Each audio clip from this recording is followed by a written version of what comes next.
এমন একটা অদ্ভুত সমাজ যেখানে ক্ষমতার কাছে সত্য চাপা পড়ে যায়, এমনকি অর্থের বিনিময়ে আইনের কর্মকর্তারাও বিক্রি হতে এক বিন্দুও সময় নষ্ট করে না। আর এই বিষাক্ত সমাজেই তৈরি হয় এমন এক ভালোবাসার গল্প যা আপনার মন ছুঁয়ে যাবে। সো হ্যালো ভিউয়ারের সঙ্গে আমি অনিমেষ, আর ফিল্মেশন ওয়ার্ল্ডের নতুন একটা এক্সপ্লেনেশন ভিডিওতে আপনাদের স্বাগতম। মুভি শুরু হয় একটা কোর্টের কেস দেখিয়ে, যেখানে চান্দু নামের একটা ছেলের ওপর পক্সো কেস লাগানো হয়েছিল, কারণ সে একটা 17 বছরের নাবালিকা মেয়ের সাথে শ্লীলতাহানি করেছিল। জাজ সমস্ত তথ্য প্রমাণ সবকিছু দেখার পর ঘোষণা করেন 4 দিন পর এই কেসের ফাইনাল রায় দেওয়া হবে। তবে সবাই জানত এই কেস থেকে ছেলেটার বেঁচে বেরিয়ে আসা প্রায় অসম্ভব। এরপর কোর্টের বাইরে চান্দুর পরিবার এক উকিলের কাছ থেকে মোহন রায়ের নাম শোনে। আগের মাসেই সে ঠিক এমনই একটা কেস জিতেছিল, তাই তারা উকিলের কাছ থেকে মোহন রায়ের কন্ট্যাক্ট নাম্বারটা নিয়ে নেয়। এরপর আমাদের সুরিয়া, তেজা ও লেহরিকে দেখানো হয়। তারা দুজন মোহন রায়ের আন্ডারে কাজ করে, তবে তারা আজ পর্যন্ত কোনো কেস লড়েনি। এরপর চান্দুর ফ্যামিলি তেজাকে ফোন করে কেসের ব্যাপারে কথা বলে। তেজা বলে, স্যার ব্যস্ত আছে, আমি আপনার সাথে পরে কথা বলবো। তবে চান্দুর ফ্যামিলি এখানে কেসের যে ফাইনাল ডেট কিছুদিন পরেই, সেটা আর উল্লেখ করে না, কারণ তারা জানতো এটা বললে মোহনরাও তাদের কেসটা নেবে না। এদিকে তেজা যেহেতু এখনো অবধি কোনো কেস লড়েনি, তাই সে তার প্রথম কেসটা পাওয়ার জন্য খুব উতলা হয়ে পড়ে। সে মোহন রাওয়ের কাছে গিয়ে বলে, স্যার, আজ যে জমির কেসটা এসেছে সেটা কি আমি লড়তে পারি? মোহন রাও বলে, আমি তোমাকে একটা প্রশ্ন করব, যদি তুমি সেটার সঠিক উত্তর দিতে পারো তবেই আমি তোমাকে কেসটা লড়তে দেব। এরপর মোহন রাও বলে, ধরো একটা লাইনে ট্রেন যাচ্ছে এবং তার সামনে একটা লোক রয়েছে, আর তুমি রয়েছো লাইন চেঞ্জ করার লিভারের কাছে। তুমি যদি লিভারটা টেনে দাও তাহলে ট্রেনটা অন্য লাইনে চলে যাবে। সেই ট্র্যাকে আবার 5 জন রয়েছে, এখন তুমি কাকে বাঁচাবে? তেজা বলে, একজনের জীবনের থেকে 5 জনের মূল্য বেশি, তাই আমি 5 জনকেই বাঁচাবো। উত্তরটা শুনে মোহন রাও হালকা হেসে সেখান থেকে চলে যায়। তেজা মনে করে সে হয়তো কেসটা পেয়ে যাবে। পরের দিন সে যখন মোহন রায়কে কেসটার ব্যাপারে জিজ্ঞাসা করে, তখন মোহন রাও বলে, আগের দিন যে 5 জনের কথা বলেছিলাম ওরা ক্রিমিনাল ছিল, এমনকি তারা অনেক মানুষের হত্যাও করেছে, তাই ওদের তো সাজা দেওয়া কনফার্ম। তাহলে এখন তুমি বলো কাকে বাঁচাবে? তেজা বলে, 5 জন ক্রিমিনালের থেকে একজন ভালো মানুষের জীবনের মূল্য অনেক বেশি, তাই আমি ওই একজনকেই বাঁচাবো। উত্তরটা শুনে মোহন রাও আবারও হালকা হেসে তেজাকে কিছু না বলে সেখান থেকে চলে যায়। পরের দিন তেজা আবারও মোহন রায়কে কেসের ব্যাপারে জিজ্ঞাসা করে। তখন মোহন রাও বলে, একটা জমিতে 600 পরিবার বাস করে, যে সরকারি অফিসাররা ওই পরিবারকে তাদের জমি থেকে উৎখাত করতে চেয়েছিল, ওই 5 জন মিলে সেই সরকারি অফিসারদের মেরে ফেলেছে। এখন ওই সকল পরিবারদের ওই 5 জনকে খুবই দরকার। এখন তুমি বলো তুমি কাদের বাঁচাবে? তেজা বলে, যখন ওই 5 জনকে খুব দরকার তখন আমি ওই 5 জনকেই বাঁচাবো। তবে এবারও মোহন রাও তাকে কিছু না বলেই সেখান থেকে চলে যায়। তেজা বুঝতেই পারছিল না যে সে ভুল বলছে না ঠিক বলছে। সন্ধ্যাবেলায় তেজা আবারও মোহন রাওয়ের কাছে যায়। মোহন রাও বলে, তুমি বললে তুমি ওই 5 জনকে বাঁচাবে, তবে যে ওই 5 জনকে জমিটা দিয়েছিল সে হলো ওই ব্যক্তি, অর্থাৎ ওই 5 জনের বাবা। এখন বলো তুমি কাকে বাঁচাবে? তবে এবার তেজার কাছে আর কোনো উত্তর নেই। মোহন রাও বলে, ঠিক আছে, তুমি ভেবে পরে আমাকে জানিও। পরের দিন তেজার কাছে চান্দুর দাদা আসে কেসের ব্যাপারে কথা বলার জন্য। তেজা ফাইল দেখে বুঝতে পারে এটা একটা পক্সো কেস এবং কিছুদিনের মধ্যেই এর ফাইনাল হিয়ারিং এর ডেট আছে। তেজা এরপর কেসের ফাইলটা পড়তে শুরু করে, আর সিন এখান থেকেই পাস্টে শিফট হয়। চান্দু পড়াশুনো ছেড়ে দিয়ে একটা ছোটখাটো কাজ করে, আর এটা নিয়ে চান্দুর বাবা একদমই খুশি ছিল না, যার ফলে মাঝে মধ্যেই তাদের মধ্যে কথা কাটাকাটি হতো। আজও হ্যাপি নিউ ইয়ারের দিনে ঠিক ওরমভাবেই তাদের মধ্যে কথা কাটাকাটি হয়। চান্দুর বাবা রেগে কাজে চলে যায়। চান্দু এরপর দোকানে যায় শ্যাম্পু কেনার জন্য, তবে ঠিক সেই মুহূর্তেই তার একজন ফ্রেন্ড এসে তাকে হ্যাপি নিউ ইয়ার উইশ করে। তবে চান্দু বলে, এতে নতুন কি আছে, শুধু তো ক্যালেন্ডারটাই পাল্টেছে, ক্যারেক্টার তো পাল্টায়নি। এই কথাটা ওই দোকানে থাকা চামেলি নামের একজন মেয়ে শোনে। এরপর চান্দু যখন তার ঘরে স্নান করছিল, তখন পাশের বিল্ডিং থেকে চামেলি নামের মেয়েটি তাকে দেখে। সে বাকিদের জিজ্ঞাসা করে ছেলেটি কে। তখন একজন মেয়ে বলে ওর নাম চান্দু।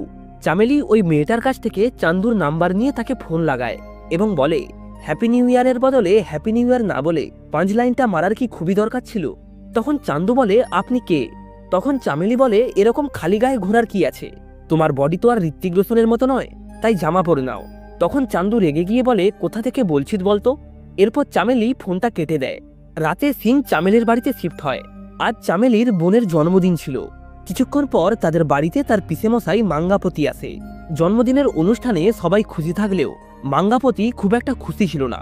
খাওয়ার সময় যখন মেয়েটির বাবা তাকে মটন নেওয়ার কথা বলে, তখন মাঙ্গাপতি অদ্ভুত ব্যবহার শুরু করে। সে বলে, মেয়েকে এসব কি জামা পরিয়েছো, অর্ধেক শরীর দেখা যাচ্ছে।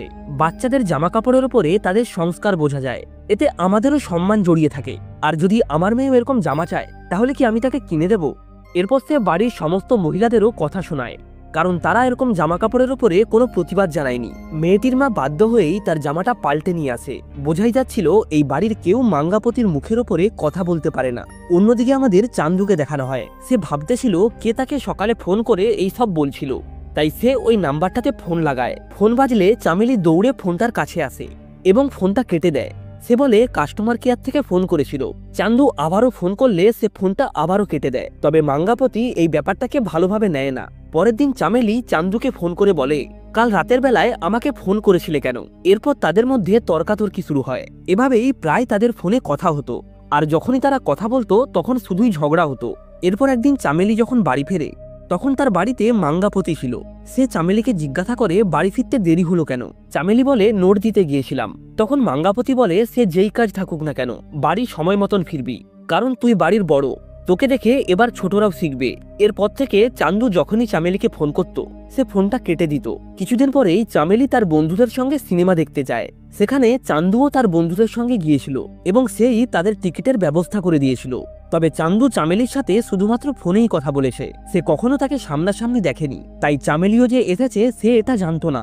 এরপর চান্দু মেয়েদেরকে সুরক্ষাজনিত কিছু কথা বলে, যা চামেলির অনেক ভালো লাগে। এরপর সিনেমা হলে চামেলি সিনেমা না দেখে সারাক্ষণ চান্দুর দিকেই তাকিয়েছিল এবং তার বদমাশিগুলো উপভোগ করছিল। পরের দিন চামেলি চান্দুকে ফোন করে বলে, তুমি দুদিন আগে আমাকে ফোন করেছিলে কেন? চান্দু বলে, সরি বলার জন্য। এতদিন তোমার সাথে এত ঝগড়া করার জন্য সরি। এরপর চামেলিও তাকে সরি বলে, আর এখান থেকেই তাদের মধ্যে আবারও নিয়মিত কথা শুরু হয়। এরপর সিন মাঙ্গাপতির মেয়ে কীর্তির কাছে শিফট হয়। স্কুল ছুটির পর একটা ছেলে এসে তাকে একটা কাগজ দেয়, আর এটা একটা লোক দেখে ফেলে। রাতের বেলায় পুলিশ ছেলেটির বাড়িতে যায় এবং তার বাবার বাইক সার্চ করে সেখান থেকে গাঁজার প্যাকেট পায়। তাই পুলিশ ছেলেটির বাবাকে ধরে নিয়ে যায়। এরপর আমরা পুলিশ স্টেশনে মাঙ্গাপতিকে দেখতে পাই। সে পুলিশ অফিসারের সাথে কিছু কথা বলে ছেলেটির বাবার কাছে যায়। মাঙ্গাপতি লোকটিকে বলে, চারিদিকে গাঁজার অনেক র্যাকেট চলছে, তাই তোমাকে 28 দিন জেলে থাকতে হবে। লোকটি বলে, আমি তো কিছুই করিনি, তাহলে আমি কেন জেলে থাকবো? মাঙ্গাপতি বলে, দোষ তুই করিসনি, দোষ করেছে তোর ছেলে। এরপর সেই ছেলেটিকে ডাকা হয়। মাঙ্গাপতি বলে, স্কুলে ছুটির পর তুই আমার মেয়েকে লেটার দিয়েছিলি। ছেলেটি বলে, না তো, ওটা লেটার ছিল না, ওটা ওয়ার্কশিট ছিল। মাঙ্গাপতি বলে, এটা তুই জানিস আর আমার মেয়ে জানে, কিন্তু দূর থেকে যদি কেউ দেখে সে তো এটাকে লেটারই ভাববে। লোকজন বলে বেড়াবে একজন দুধওয়ালার ছেলে মাঙ্গাপতির মেয়েকে লেটার দিচ্ছে, আর পুরো গ্রামে এটা নিয়েই চর্চা হবে। আমি লোকটাকে পাল্টাতে পারবো না, কিন্তু তাদের চর্চার বিষয়টাকে অবশ্যই পাল্টাতে পারবো। এখন থেকে সবাই এটাই আলোচনা করবে যে মাঙ্গাপতি এর প্রত্যুত্তরে কি করেছে। এটা বলেই মাঙ্গাপতি থানা থেকে বেরিয়ে যায়। অন্যদিকে চান্দু চামেলিকে প্রায় দেখা করার কথা বলতো, তবে চামেলি বলে, সঠিক সময় হলে নিশ্চয়ই দেখা করব। এরপর একদিন চামেলি তার বান্ধবীর বাড়িতে পড়তে গিয়েছিল। সেখানে কোনো একটা কাজের জন্য চান্দুও ছিল। তখনই চামেলির বান্ধবী তাকে নাম ধরে ডাকে, যেটা চান্দু শুনতে পায়। তবে সে বুঝতে পারছিল না যে আসলে চামেলি কোন মেয়েটা। তাই সে চামেলির ফোনে ফোন করে এবং চামেলি ফোনটা কাটতে গেলে সে বুঝতে পেরে যায় আসলে চামেলি কোন মেয়েটা। এরপর চামেলি যখন বাড়ি ফিরছিল তখন চান্দু তাকে ফোন করে বলে, এবার তো আমরা নিশ্চয়ই দেখা করতে পারি। তবে চামেলি বলে, না, সঠিক সময় হলে আমি নিজেই দেখা করব। এরপর রাতের বেলায় চান্দু যখন চামেলিকে ফোন করে তখন সে দেখে তার ফোনটা সুইচ অফ রয়েছে। এরপর থেকে সে যখনই ফোন করে তখনই তার ফোনটা সুইচ অফ পায়। কিছুদিন পর হঠাৎ করেই তার ফোনে একটা কল আসে এবং সে কিছু একটা শুনে বেশ খুশি হয়। সে একটা জায়গাতে আসে এবং সেখানেই সে চামেলিকে দেখতে পায়। আসলে তারা কয়েকজন বান্ধবী মিলে নিত্যার বার্থডে সেলিব্রেট করছিল। কেক কাটা হলে চামেলি একটু দূরে যায়। চান্দু তার কাছে গিয়ে বলে, তোমার ফোনের কি হয়েছে? চামেলি বলে, ফোনটা পড়ে গিয়ে খারাপ হয়ে গেছে। চান্দু বলে, কত সহজেই বলে দিলে যে খারাপ হয়ে গেছে। এই কদিন তোমার সঙ্গে কথা না বলতে পেরে আমার যে কি অবস্থা সেটা কি তুমি জানো? এটা কেমন ফিলিংস আমি বুঝতে পারছি না, কারণ এমনটা আগে কখনো হয়নি। চামেলি বলে, যদি এমন ফিলিংস আমার হয় তাহলে তুমি কি বলবে? এসব শুনে চান্দুর চোখে জল চলে আসে এবং তারা একে অপরকে জড়িয়ে ধরে। আর এরপর থেকেই তারা প্রায় এখানে ওখানে ঘুরতে যেত। এমনকি চান্দু চামেলিকে তার বাড়িতে এনে মা ও বোনের সঙ্গেও পরিচয় করিয়ে দেয়। এভাবেই তাদের দিন বেশ ভালোই কাটছিল। একদিন চামেলি বলে, কাল আমি দেখা করতে পারবো না, কারণ কাল আমার দিদির বিয়ে আছে। এটা শুনে চান্দুর মন একটু খারাপ হয়ে যায়। তখন চামেলি বলে, আমি বিয়ের শাড়ি পরবো, ব্যাস, তারপর আর কি। পরের দিন চান্দুও পৌঁছে যায় চামেলি দিদির বিয়েতে এবং শাড়িতে চামেলিকে দেখে সে একদমই স্পিচলেস হয়ে যায়। কিছুদিন পর চামেলি যখন ছাদে দাঁড়িয়ে চান্দুর সঙ্গে কথা বলছিল তখন নিচে মাঙ্গাপতি আসে। চামেলিকে দেখে তার কিছুটা সন্দেহ হয়। তার এক বন্ধু বলে, এখন তো প্রায়ই ওই মেয়েটা তোর বাড়িতে আসে, যদি বাড়িতে কেউ না থাকে তখন তুই কি করবি? চান্দু বলে, আমার বাড়িতে কেউ কেন থাকবে না? তার বন্ধু বলে, ধর কোনো কারণে তোর মা এবং বোনের বাড়ি ফিরতে দেরি হলো, এখন তুই আর মেয়েটি বাড়িতে একা, তাহলে তুই এখন কি করবি? চান্দু বলে, আমি তোর কষ্টটা বুঝতে পারছি, কিন্তু তুই যেটা অনুমান করছিস সেটা কখনোই হবে না। এরপর চান্দু বাড়িতে যাওয়ার জন্য বেরিয়ে যায়। তখন তার বন্ধু বলে, দাঁড়া, আমিও বাড়ি যাব। রাস্তায় আসার সময় তার বন্ধুটি তাকে মেডিকেল শপে দাঁড়াতে বলে এবং সে সেখানে কিছু একটা কেনে। এরপর চান্দু বাড়ি ফিরলে সেখানে আমরা চামেলিকেও দেখতে পাই। কিছুক্ষণ পর তার বাবার খেতে আসার সময় হওয়ায় তারা চামেলিকে বাড়ির ভিতরে পাঠিয়ে দেয়। এরপর চান্দুর বাবা বাড়িতে এসে খাচ্ছিল, তখনই তাদের বাড়ির সামনে দুটো গাড়ি আসে। একটা গাড়িতে পুলিশ ছিল আর একটাতে ছিল চামেলির ফ্যামিলির লোক। পুলিশ চান্দুর বাবাকে বলে, তোরা মেয়েটাকে বেরিয়ে আসতে বল। তখন চান্দুর বাবা বলে, কোন মেয়ের কথা বলছেন? এখানে তো কোনো মেয়ে নেই, আপনারা মনে হয় ভুল ঠিকানাতে এসেছেন। পুলিশ বলে, তুই কিছুই জানিস না, তোর ছেলে এবং স্ত্রী সব জানে। চামেলি জানালা দিয়ে বাইরে কি হচ্ছে সব দেখতে পায়। এরপর সে নিজেই বেরিয়ে আসে। ভেতর থেকে চামেলিকে বেরিয়ে আসতে দেখে তার বাড়ির লোক একেবারেই চমকে যায়। পুলিশ চান্দুকে মারতে মারতে গাড়িতে তোলে এবং তার বাবাকে বলে, একটা নাবালিকা মেয়েকে তোদের বাড়িতে আটকে রেখেছিলি, এই কারণেই তোর ছেলেকে গ্রেপ্তার করলাম। চামেলি বাড়িতে ফিরলে মাঙ্গাপতি তাকে চড় মারে। চামেলির মা তাকে বাধা দিতে আসলে সে তাকে থামিয়ে দেয়। এই সময় পুলিশ মাঙ্গাপতিকে ফোন করে বলে, ছেলেটার মা বাবা থানায় এসেছে, ওদের বাইরে আটকে রেখেছি, কিন্তু ছেলেটার কি করব? তখন মাঙ্গাপতি বলে, কি করব মানে? কেস করো। পুলিশ বলে, এর একটা প্রসিডিওর আছে, মেয়ে থানায় এসে কমপ্লেন করবে, আমরা স্টেটমেন্ট লিখব, তারপরেই কেসটা ফাইল হবে। মাঙ্গাপতি বলে, ঠিক আছে, আমি মেয়েকে নিয়ে যাচ্ছি। মাঙ্গাপতি চামেলিকে বলে, আমার সঙ্গে থানায় চল। তবে চামেলির মা বলে, আমার মেয়ে থানায় যাবে না। মাঙ্গাপতি বলে, থানায় না গেলে কেসটা হবে কি করে? চামেলির মা বলে, ছেলেটাকে ধমক দিয়ে ছেড়ে দাও, যাতে সে আর ভবিষ্যতে এমনটা না করে। মাঙ্গাপতি বলে, ছেড়ে দেব?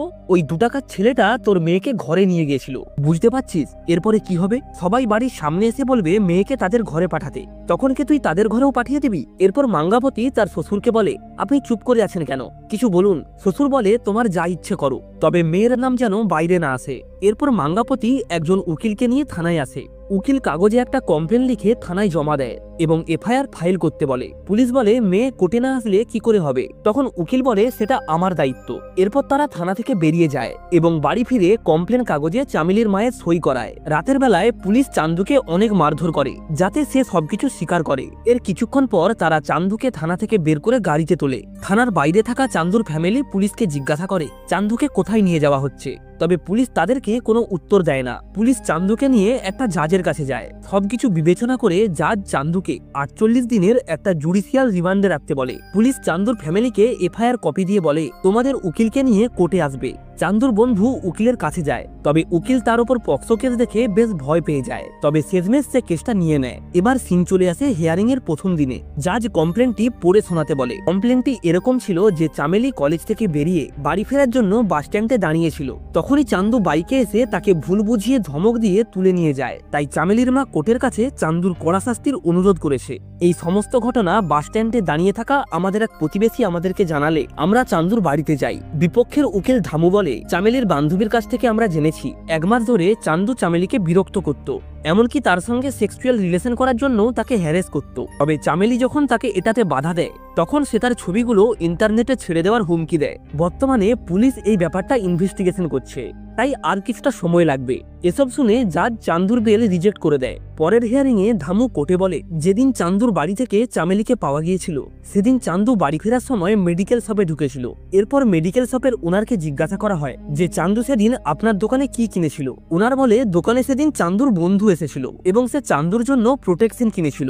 ধামু বলে, একটা ছেলে প্রোটেকশন কিনছে, তার মনে কি চলছিল নিশ্চয়ই এই ব্যাপারটা আর কাউকে বোঝাতে হবে না।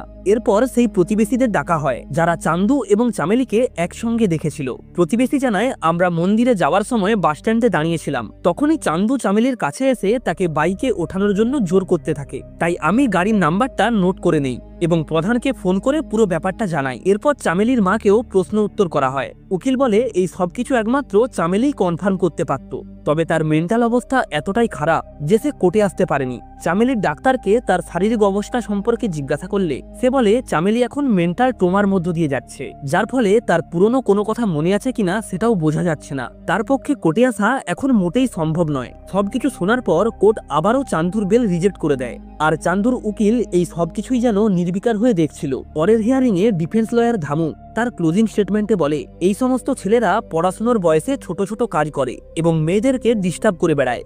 মাননীয় বিচারপতি, এখন আপনি যা শাস্তি দেবেন সেটাই অন্যদের জন্য অনেক বড় শিক্ষা হবে। চান্দুর উকিল বলে, আমার আপনার কাছে অনুরোধ, চান্দুর বয়সের কথা ভেবে একটু ওর সাজাটা কম করার চেষ্টা করবেন। জাজ বলে, আমি সবকিছুই শুনলাম এবং এই কেসের রায় 4 দিন পর 10টার সময় ওপেন কোর্টে শোনানো হবে। সিন বর্তমানে ফিরে আসে। তেজা সবকিছু শোনার পর একদম অবাক হয়ে যায়। সে সাথে সাথেই মোহন রাওকে ফোন করে। সে ফোন তুলে বলে, আজকে তো ল্যান্ডের কেসটা দেখতে যাচ্ছি, তাই অফিসে যেতে পারবো না, তুমি ওদের কাল আসতে বলো, তার আগে আমি কেসটা পড়ে বুঝে নেব। এটা শুনে চান্দুর দাদা ঠিক আছে বলে চলে যায়। পরের দিন সকালবেলায় মোহন রাও কেসটা পড়ার পর বলে, ওদের বলে দাও এই কেসটা আমরা নিচ্ছি না। তেজা বলে, পুলিশের বিরুদ্ধে বেনিফিট অফ ডাউট রাইজ করলে আমরা কেসটা জিততে পারবো। মোহন রাও বলে, পেপারে যেমন লেখা আছে কেসটা তেমন সোজা নয়, আমরা চাইলেও ছেলেটিকে বের করতে পারবো না। তখন তেজা বলে, স্যার ভিকটিমের ক্রস এক্সামিনেশন করলে কেসটা সলভ হতে পারে। মোহন রাও তেজাকে থামিয়ে বলে, পক্সো কেস আলাদা হয়। কিছুক্ষণ পর চান্দুর দাদা সেখানে আসে। তাদেরকে দেখে তেজা কি বলবে কিছুই বুঝতে পারছিল না। তাছাড়া তার কলিগরা কেস পেলেও সে এখনো অব্দি কোনো কেস লড়েনি। তেজা কেসটা নিয়ে অনেক কনফিডেন্স ছিল, তাই সে তাদেরকে বলে, স্যার এখন অফিসে নেই, তবে তিনি কেসটা লড়বে বলেছেন এবং কোর্টে স্যারের হয়ে আমি কেসটা অ্যাটেন্ড করব। একথা শুনে চান্দুর দাদা অনেক খুশি হয়। তবে লেহেরি তেজাকে বলে, তুমি ওদের মিথ্যে বললে কেন? তেজা লেহেরিকে বলে, স্যার আমাকে যে প্রশ্নটা করে আর আমি যে উত্তরটা দেই সেটা ঠিকই থাকে, তবে পরের বার স্যার কন্ডিশন পাল্টে দেয়, যে কারণে আমার উত্তরটাও পাল্টে যায়। স্যারের প্রশ্নটা গুগলেও সার্চ করেছিলাম, তবে সেখানেও কোনো সঠিক উত্তর পাইনি। সত্যি বলতে স্যার আমাকে কোনো কেস দিতেই চায় না, কারণ যে প্রশ্নের উত্তর গুগল দিতে পারেনি সেটা আমি কিভাবে দেব। লেহেরি তখন বলে, তেজা এটা পক্সো কেস, আর এই পক্সো কেসের নাম শুনলে বড় বড় উকিলরাও সেই কেস লড়তে রাজি হয় না। তেজা বলে, আমি যদি কেসটা না নেই তাহলে ওই ছেলেটার 14 বছরের জেল হয়ে যাবে, আর যদি আমি কেসটা নেই তাহলে তাকে বাঁচানোর জন্য অন্তত শেষ চেষ্টাটুকু করব। যদি সৌভাগ্যবশত কেসটা জিতে যাই তাহলে সবাই বলবে যে কেসটা মোহন রাও ছেড়ে দিয়েছে সেই কেসটা তেজা নিজের ক্ষমতায় হ্যান্ডেল করেছে। এরপর কোর্টের হিয়ারিংয়ে ডেট চলে আসে। তেজা কোর্টে মেমো অফ অ্যাপিয়ারেন্স লাগু করে। জাজ বলে, এই সব কিছু জানার পর এখন আপনি কোর্টে মেমো অফ অ্যাপিয়ারেন্স জারি করছেন কেন? তেজা বলে, আমি কোর্টকে রিকোয়েস্ট করছি রিট্রায়াল করতে দেওয়ার জন্য। জাজ বলে, আজ ফাইনাল হিয়ারিং, এটা জানা সত্ত্বেও আপনি আবেদন করছেন সমস্ত প্রমাণ অ্যাকিউজের বিরুদ্ধে, তাই এটা শুধু সময় নষ্ট ছাড়া আর কিছুই নয়। তবে শেষমেশ কোর্ট ডিফেন্স লয়ারের অনুরোধে আর একটা ডেট দেয়। পরের ডেটে তেজা প্রথমেই সরাসরি অপোনেন্ট লয়ার ধামুকে জিজ্ঞাসা করে, স্যার আপনি বাড়ি থেকে কোর্টে আসার পথে কোথাও দাঁড়িয়েছিলেন? ধামু বলে, ট্রাফিক সিগন্যাল এবং পেট্রোল পাম্পে দাঁড়িয়েছিলাম। তেজা বলে, আপনার তো ডিজেল কার, তাহলে আপনি পেট্রোল পাম্পে দাঁড়িয়েছিলেন কেন? ধামু বলে, পেট্রোল পাম্পে কি ডিজেল পাওয়া যায় না? আর তাছাড়া আমি 1 বোতল পেট্রোল নেওয়ার জন্যই এখানে দাঁড়িয়েছিলাম। তেজা বলে, আপনার বাড়ির সামনে এক দোকানদারের সঙ্গে আপনার ঝগড়া হয়েছিল, তাই আপনি ওই পেট্রোলটা নিয়েছিলেন ওই দোকানদারের দোকানটাকে জ্বালানোর জন্য। ধামু বলে, কি সব বোকা বোকা কথা বলছেন, আমার একটা 2 হুইলার আছে, সেটা আমি পেট্রোল পাম্পে নিয়ে যেতে পারবো না, এই কারণেই বোতলে করে পেট্রোল নিয়েছিলাম। তেজা বলে, না আপনি দোকানটা জ্বালানোর জন্যই পেট্রোলটা কিনেছিলেন। ধামু বলে, আমি মানছি দোকানদারের সঙ্গে আবার ঝগড়া হয়েছিল, তবে তার সাথে এটাও ঠিক যে আমি পেট্রোলটা কিনেছিলাম স্কুটিতে দেওয়ার জন্য। তাছাড়া আমি কি পেট্রোল কিনে অন্যায় করেছি? আমি তো দোকানটাও জ্বালাইনি, দোকান জ্বালালে তবে তো অন্যায়। তখন তেজা বলে, একদমই তাই, প্রোটেকশন কেনাটা অন্যায় নয়, সেটা ইউজ করে ইন্টিমেট হওয়াটা অন্যায়। প্রোটেকশন কেনার পর সেটা যে কোথায় ইউজ হয়েছে সেটা তো এই বয়ানে লেখা নেই। এরপর তেজা চান্দুর বন্ধুকে কাঠগড়ায় আনে। তাকে জিজ্ঞাসা করা হয় সেদিন কি হয়েছিল। চান্দুর বন্ধু বলে, সেদিন আমি প্রোটেকশন কিনে চান্দুকে দিতে গিয়েছিলাম, তবে চান্দু রেগে গিয়ে সেটা ওখানেই ফেলে রেখে চলে যায়। তেজা জাজকে বলে, এখানে কোথাও লেখা নেই যে পুলিশ চান্দুকে গ্রেপ্তার করার সময় ওই প্রোটেকশনটা পেয়েছে। তেজা এরপর দেব্রুবাবুকে কোটগড়ায় ডাকে। তেজা দেব্রুবাবুকে বলে, ঠাকুর দর্শনে যাওয়ার সময় চামেলিকে চান্দুর বাইকে করে যেতে দেখেছিলেন, তাই তো? তাহলে আপনার দর্শন করতে কত টাইম লেগেছিল? দেব্রুবাবু বলে, প্রায় 1.5 ঘন্টার মতো। তেজা জিজ্ঞাসা করে, সিঁড়িতে চড়তে কত সময় লেগেছিল আপনার? দেব্রুবাবু বলে, 1.5 ঘন্টার মতো। তেজা বলে, বাড়ি থেকে দর্শনে যেতে সময় লাগে প্রায় 2 ঘন্টার মতো, অর্থাৎ সব মিলিয়ে প্রায় 6 ঘন্টা সময় লাগে। এরপর তেজা বলে, আপনি সকালে কটার সময় বেরিয়েছিলেন? দেব্রুবাবু একটু ভেবে বলেন, ওই 6টার দিকে বেরিয়েছিলাম। এরপর কাঠগড়ায় আরেক প্রতিবেশী রাম নাইডুকে ডাকা হয়। তাকে তেজা জিজ্ঞাসা করে, আপনি সেদিন ঠাকুর দর্শনের জন্য কটার সময় বেরিয়েছিলেন? নাইডু বলে, বাড়ি থেকে 8টার সময় বেরিয়েছিলাম। এরপর আরেক প্রতিবেশী উৎপল বাবুকে ডাকা হয়, তাকেও জিজ্ঞাসা করা হয় সে সকাল কটার সময় দর্শনে বেরিয়েছিল, তবে সে কোনো উত্তর দিতে পারে না। তেজা বলে, এই 3জন ছেলে মেয়ের জামা কাপড়ের কালার ও বাইকের কালার মনে রেখেছে, তবে সাধারণ জিনিসগুলো ঠিক করে বলতে পারছে না। এদের কথা শুনে বোঝাই যাচ্ছে এরা 3জন মিথ্যে বলছে। তেজা এরপর আরেকটি ভিডিও ক্লিপ দেখায়, যেখানে মেয়ের বান্ধবী নিত্যা বলে তারা সেই দিন সকালবেলায় টিউশনি পড়ার জন্য একসঙ্গে এসেছিল। এরপর সে তার বাড়ি চলে যায় এবং চামেলি যায় প্রতিবেশী চান্দুর বাড়িতে। তেজা বলে, এই ফুটেজটা স্পষ্ট করে যে চান্দু জোর করে চামেলিকে তার বাড়িতে নিয়ে যায়নি, বরঞ্চ চামেলি নিজের ইচ্ছাতেই তার বাড়িতে গিয়েছিল। সবকিছু শোনার পর ধামু কোর্টে আরও একটা ডেট চায়। পরের হিয়ারিংয়ে ধামু কোর্টে একটা ভিডিও ফুটেজ দেখায়, যেখানে আমরা দেখতে পাই বিয়ে বাড়িতে চান্দু এবং চামেলি সবার চোখের আড়াল হয়ে একসাথে একটা রুমে ঢোকে এবং কিছুক্ষণ পর আবারও একসঙ্গে বেরিয়ে যায়। এই ভিডিও ফুটেজটা দেখে সেখানে থাকা সবাই বেশ অবাক হয়ে যায়। ধামু বলে, স্যার, এই ভিডিও ফুটেজটা আমরা বাইরে আনতে চাইনি, কারণ এতে মেয়ের সম্মানহানি হতে পারে, তবে কোনো উপায় না থাকায় আমরা এটা দেখাতে বাধ্য হলাম। হিয়ারিং শেষে তেজা কোর্ট থেকে রেগে বেরিয়ে আসে। সে চান্দুর ফ্যামিলিকে বলে, তোমরা আমাকে ঠকিয়েছো, এখন এই কেসে আর কিছুই হবে না, তোমাদের কেস তোমরাই লড়ো। অন্যদিকে এক পুলিশ মাঙ্গাপতিকে জিজ্ঞাসা করে, এই ফুটেজটা আপনি পেলেন কোথায়?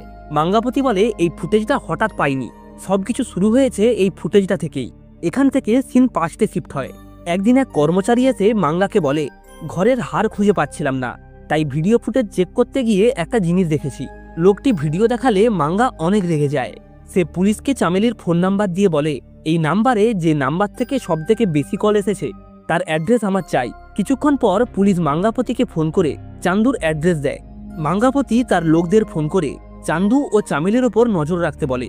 এরপর ঘটনার দিনও একজন চামেলিকে ফলো করছিল। এরপর চামেলি চান্দুর বাড়িতে ঢুকে যায়, আর এর কিছুক্ষণ পরেই চান্দু বাড়িতে ফিরে আসলে তখনই তারা ফোন করে মাঙ্গাকে খবরটা জানিয়ে দেয়। মাঙ্গা চামেলির বাড়িতে এসে তাদের সবাইকে গাড়িতে করে নিয়ে চান্দুর বাড়িতে আসে এবং তাদেরকে সেই ভিডিওটা দেখায়, যেটা দেখে তারা সম্পূর্ণ অবাক হয়ে যায়। এখান থেকে সিন আবারও প্রেজেন্টে আসে। একজন উকিল চান্দুর দাদাকে বলে, এই কেস থেকে বেরিয়ে আসার তোমাদের একটা উপায় আছে, তোমরা মেয়ের ফ্যামিলির কাছে গিয়ে কম্প্রোমাইজ করার জন্য রিকোয়েস্ট করো, যাতে তারা এই কেসটা তুলে নেয়। চান্দুর ফ্যামিলি এরপর চামেলির বাড়িতে যায় এবং তাদের কাছে কেসটা তুলে নেওয়ার জন্য অনেক অনুরোধ করে, তবে এর কিছুক্ষণের মধ্যেই সেখানে মাঙ্গা চলে আসে এবং বিশাল এক ঝামেলার সৃষ্টি করে। চান্দুর মা বাবা তার পায়ে ধরে অনেক অনুরোধ করলেও সে কোনো মতেই কেসটা তুলতে রাজি হয় না। সে তাদেরকে সেখান থেকে বের করে দেয়। পরের দিন এক উকিল মোহন রাওকে ফোন করে জানায়, আপনি তো ভাইজাকে, তা সত্ত্বেও আপনার এক জুনিয়রকে দিয়ে কেস লড়াচ্ছেন, এমন যদি আর কোনো কেস থাকে আমাকেও বলবেন। মোহন রাও বলে, আপনি কি বলছেন, আমি তো কিছুই বুঝতে পারছি না। তখন উকিলটি তাকে সবকিছু শোনায়।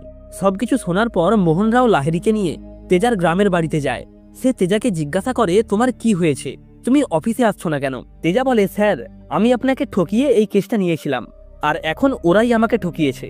লয়ার হওয়ার জন্য আমি আনফিট, এই প্রফেশন আমার জন্য নয়। তখন মোহন রাও বলে, তোমার এটাই প্রবলেম, তুমি ইনস্ট্যান্ট ডিসিশন নিয়ে নাও, অর্থাৎ যেটা চোখের সামনে দেখো সেটা ভেবেই ডিসিশন নিয়ে নাও, আর এই কারণেই আমি তোমাকে কোনো কেস দেই না। মোহন রাও একটা উদাহরণ দিয়ে বলে, আমি একটা অ্যাক্সিডেন্ট কেস নিয়েছিলাম, ড্রাইভার একটা লোককে অ্যাক্সিডেন্ট করে মেরে ফেলেছিল, তবে আমি ড্রাইভারের পক্ষে থাকায় সবাই আমাকে অনেক কথা শোনায়, কিন্তু কেউ এটা একবারও ভাবেনি যে ওই সময় ওই লোকটি ওই জায়গাতে কি করছিল, অর্থাৎ লোকটির অ্যাক্সিডেন্ট হয়নি, সে স্বেচ্ছায় সুসাইড করেছে। যদি আমি সুসাইড প্রমাণ করতাম তাহলে লোকটি কোনো অ্যাক্সিডেন্টাল বেনিফিট পেত না, তাই আমাকে এই কেসটি অ্যাক্সিডেন্ট হিসাবেই প্রেজেন্ট করতে হয়। রেল ট্রানজ্যাকশন কেসটাও ঠিক এরকমই ছিল, তুমি শুধু উত্তর দিচ্ছিলে, একবার 5 জনকে মারবে, একবার 1 জনকে মারবে, তবে তুমি একবারও এই প্রশ্নটা করনি যে ওরা ওখানে কি করছিল। আমরা ব্ল্যাক কোট পরি শুধুমাত্র কোশ্চেন করার জন্য, তবে আমাদের প্রথম প্রশ্ন এটাই হওয়া উচিত যে কি কারণে এটা হলো, আর এটাই তোমার আর আমার মধ্যে পার্থক্য। সবশেষে মোহনরাও তাকে বলে, যেটা হয়ে গেছে সেটা ভুলে যাও, আবারও একবার নতুন করে শুরু করো। কেস চলে আসে পরবর্তী হিয়ারিং এর দিনে। দেখা যায় ধামুরা আগে থেকেই কোর্টে এসে বসে আসে, তবে তেজাকে কোর্টে দেখতে না পেয়ে তারা এটা ভেবেই নিয়েছে যে তেজা কোর্টে আসবে না। তবে কিছুক্ষণের মধ্যেই তাদের এই ধারণাটাই সম্পূর্ণ ভুল প্রমাণ করে তেজা কোর্টে এসে হাজির হয়।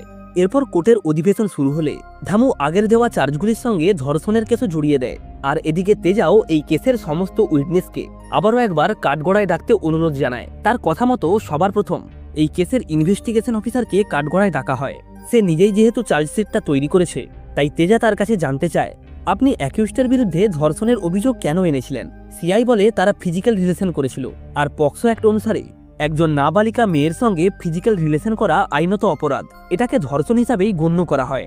তখন তেজা বলে আপনি কি করে বুঝলেন যে তারা ফিজিক্যালি ইন্টিমেট হয়েছিল? সিআই বলে ভিডিও দেখে তো স্পষ্ট বোঝা যাচ্ছে ওরা একই রুমে ঢুকেছিল। তেজা বলে একটা ছেলে এবং একটা মেয়ে একই রুমে ঢোকা মানেই তারা ইন্টিমেট হয়েছে। আপনার যদি মনে হয় তারা ইন্টিমেট হয়েছে তাহলে আমাকে বলুন তারা কিভাবে কি করেছে। তখন ওই সিআই বলে আমি কিভাবে বলবো, আমি তো ওই রুমের মধ্যে ছিলাম না। তেজা বলে তাহলে কে দেখেছে? অফিসার বলে কেউই দেখেনি। তখন তেজা বলে কেউ যদি নাই দেখলো তাহলে আপনি কিভাবে সেটাকে ধর্ষণ হিসেবে চালিয়ে দিচ্ছেন? এরপর তারা চামেলির মা সীতাকে ডাকে এবং তাকে জিজ্ঞাসা করে আপনি কি আপনার মেয়েকে জিজ্ঞাসা করেছিলেন ওই দিন তারা রুমের মধ্যে কি করেছিল? সীতা বলে আমি জিজ্ঞাসা করিনি। তেজা বলে আসলে ওই দিন রুমের মধ্যে কি হয়েছিল সেটা চামেলির কাছে কেউই জিজ্ঞাসা করেনি। এর জবাবে ধামু বলে বর্তমানে চামেলি মেন্টালি ডিস্টার্ব, এই কারণে তাকে কোর্টে আনা সম্ভব নয়। তখন তেজা বলে ঠিক আছে, কোনো অসুবিধা নেই, তাহলে চান্দুর কাছ থেকেই সবকিছু জানা যাক। এরপর কোর্ট থেকে সবাইকে বের করে দেওয়া হয় এবং চান্দু তার স্টেটমেন্ট দিতে শুরু করে। তার স্টেটমেন্ট দেওয়া শেষ হলে সবাই পুনরায় কোর্টের ভেতরে প্রবেশ করে। এরপর তেজা বলে চান্দু যে স্টেটমেন্টটা দিয়েছে সেটা শুধুমাত্র আমরা কোর্টে উপস্থিত কিছুজনই জানি, তাই এরপর চামেলির কাছ থেকেও যদি তার স্টেটমেন্ট নেওয়া হয় তবে চান্দু সত্যি বলছে না মিথ্যে বলছে সেটা জানা যাবে। এরপর কোর্ট পরবর্তী হিয়ারিংয়ে চামেলিকে কোর্টে আনার জন্য আদেশ দেয়। এটা শুনে মাঙ্গাবতী ও ধামু বেশ চিন্তায় পড়ে যায়। ধামু বলে এখন দুটো পথই খোলা আছে, হয় আমাদের কেসটা তুলে নিতে হবে, না হলে চামেলিকে কোর্টে নিয়ে যেতে হবে। তবে মাঙ্গাবতী কোনো মতেই কেসটা তুলতে রাজি হয় না। এই কারণেই সে চামেলির বাড়িতে গিয়ে বলে অন্তত একবারের জন্য হলেও তাকে কোর্টে নিয়ে যেতে হবে, তাই পরবর্তী হিয়ারিং এর দিন তাকে রেডি থাকতে বলবে। সিন চলে আসে পরবর্তী হিয়ারিং এর দিনে। কথা মতো আজ চামেলিকে কোর্টে উপস্থিত করার কথা, কিন্তু প্রথমেই ধামু জানায় চামেলি নিখোঁজ। একই সাথে তার মিসিং কমপ্লেনটাও কোর্টে দেখানো হয়। এখানে আমরা জানতে পারি আসলে এই সবকিছুই মাঙ্গাবতীর প্ল্যান। সে চামেলিকে আনতে গিয়েছিল ঠিকই, তবে কিছু একটা চিন্তা করে চামেলির মা সীতাকে বলে আসে আজকে কোর্টের হিয়ারিং হবে না, আমরা অন্য দিন যাব। তবে এরপরেই সবার চোখ কপালে উঠে যায়, কারণ সীতা চামেলিকে নিয়ে কোর্টে চলে আসে। এখানে আমরা জানতে পারি সীতা এবং রঘুনাথ দুজনেই সন্দেহ করেছিল, তাই রঘুনাথ কনস্টেবলকে ফোন করে জানতে পারে আজ কোর্টে হিয়ারিং হবে, অর্থাৎ গঙ্গাপতি তাদেরকে মিথ্যে কথা বলেছে। এরপর সবাইকে কোর্ট থেকে বাইরে বের করে চামেলির ইন ক্যামেরা স্টেটমেন্ট নেওয়া শুরু হয়। আর এখানেই আমরা সত্যটা জানতে পারি। চামেলি বলে ওই দিন যখন নিচে বিয়ে হচ্ছিল তখন বিয়ের ঠিক আগের মুহূর্তেই চামেলি চান্দুকে নিয়ে একটা রুমে প্রবেশ করে এবং সে চান্দুকে বলেছিল কিছুক্ষণের মধ্যেই বিয়ের লগ্ন শুরু হবে এবং নিচে ঠিক যেমন ভাবে বিয়ে হবে আমরাও ঠিক তেমন ভাবেই অভ্যাস করব। আর জানা যায় ঠিক এই সেম স্টেটমেন্টটাই চান্দু দিয়েছিল, অর্থাৎ ওই দিন সেখানে কি ঘটেছিল সেটা এখন সবার কাছেই ক্লিয়ার। এরপর তেজা বলে চান্দু যেহেতু একজন গরিব বাড়ির ছেলে, তাই মাঙ্গাবতী তার বাড়ির মেয়ের সঙ্গে এমন একটা ছেলের সম্পর্ক মেনে নিতে পারেনি, তাই সে পক্সো কেসের একটা নোংরা খেলা সাজিয়ে ছেলেটাকে জেল খাটাতে চেয়েছিল। কেসটা জেতার পর তেজা তার অফিসে ফিরলে একজন মোহনকে বলে স্যার আপনার অ্যাসিস্ট্যান্ট তেজা এসেছে। তখন মোহনও গর্বের সহিত বলে অ্যাসিস্ট্যান্ট তেজা নয়, অ্যাডভোকেট তেজা। অন্যদিকে চান্দুও তার ভুল বুঝতে পেরে তার বাবার কথা মতো পুনরায় কলেজে ভর্তি হয়েছে এবং সে যখন তার কলেজে যাওয়ার জন্য বাসস্ট্যান্ডে এসে দাঁড়ায় তখনই তার সামনে সে চামেলিকে দেখতে পায়। এরপর তারা দুজন একে অপরকে জড়িয়ে ধরে। আর এর সাথেই এই মুভিটা এখানেই শেষ হয়। ভিডিওটা ভালো লেগে থাকলে অবশ্যই একটা লাইক করে চ্যানেলটাকে সাবস্ক্রাইব করে রাখবেন। তাহলে আজ এই অবধি, দেখা হচ্ছে নেক্সট ভিডিওতে নতুন কোনো মুভির এক্সপ্লেনেশন নিয়ে।